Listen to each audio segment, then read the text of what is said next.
Lorsque la géométrie est terminée, vous allez aller dans le Stock Setup.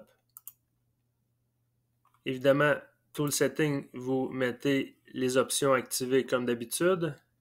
Et dans le Stock Setup, dans les propriétés du brut, vous allez devoir écrire les diamètres extérieurs et longueurs et ajouter des marges à gauche 1 pouce sur le devant 50 millièmes et au rayon pour le diamètre à 125 millièmes qui va donner un diamètre extérieur de 4 pouces.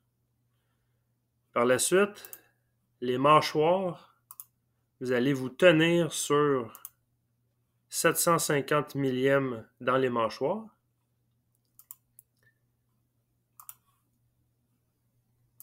Et ça va vous donner cette image-là comme brute et comme mâchoire.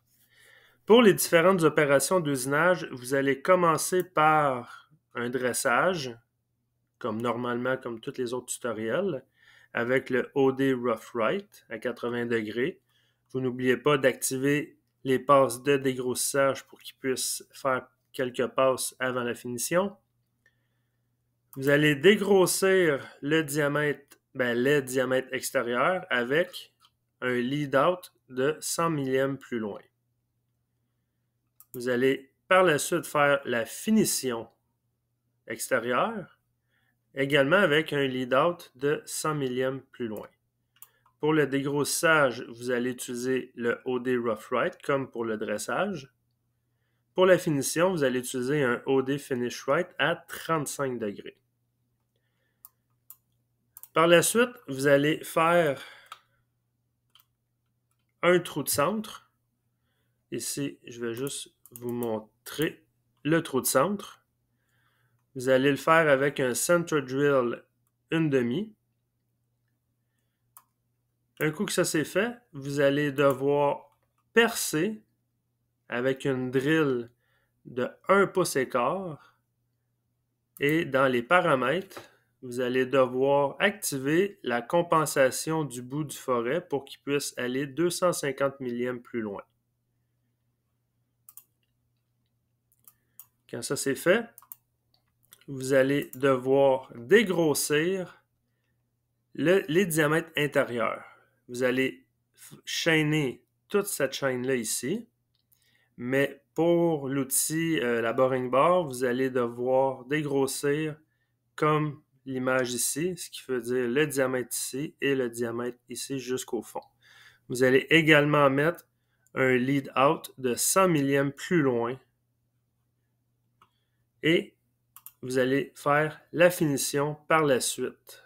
Pour le dégrossissage, vous allez utiliser un ID Rough, 1 pouce de diamètre, ça veut dire une boring bar d'1 pouce par 75 degrés. Et pour la finition, vous allez utiliser un ID Finish de 3,8 à 55 degrés.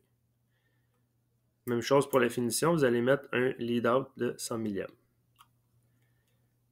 Pour le rainurage intérieur, ça va être ces deux chaînes-là qui vont être des rainures. Celle-là ici et celle-là ici. Vous allez choisir Multiple Chain pour pouvoir choisir plusieurs chaînes. Vous allez choisir cette chaîne-là ici avec les rayons et cette chaîne-là ici.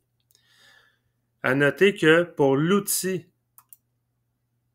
de rainurage intérieur, bien évidemment, vous allez prendre un ID Groove, ça veut dire un outil de rainurage intérieur, avec un diamètre de 250 millièmes, mais vous allez devoir changer une valeur parce que ici, dans les paramètres de l'outil, vous allez dans la section Holder. Pourquoi il faut changer un paramètre? C'est la distance D. C'est la longueur, finalement, là, de la plaquette par rapport au centre. Si on le prend par défaut dans Mastercam, cette longueur-là n'est pas assez longue, ce qui fait que quand on va faire la rainure du fond ici, bien, le corps de l'outil à rainurer va entrer en collision avec ce diamètre-là ici. Fait qu'on va allonger le dé à 375 millièmes. Normalement, il devrait être à 250 par défaut. Vous allez tout simplement changer cette valeur-là et le tour est joué, ça va passer. Il faut juste s'assurer que dans la vraie vie, on a cette valeur-là sur notre outil qu'on va utiliser. Mais là, on est juste en programmation, c'est correct.